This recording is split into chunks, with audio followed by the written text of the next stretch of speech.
Hi friends, నా పేరు రమణ గౌడ్ గుడ్స్లా, senior GK and current affairs faculty. ఈ వీడియోలో మనం సరస్వతి సమ్మాన్ పురస్కారం 2025కు ఎవరు ఎంపికయ్యారు, సో అవార్డు నేపథ్యాన్ని మనం పరిశీలిద్దాం.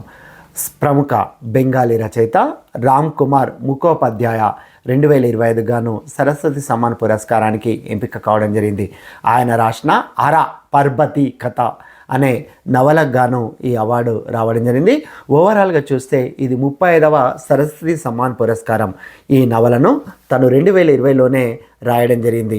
ఇందులో ప్రధానంగా సంస్కృతి, పురాణాలు మరియు సమాజం వంటి ఇతివృత్తాలను ఈ నవల ప్రతిబింబిస్తుందని చెప్పొచ్చు.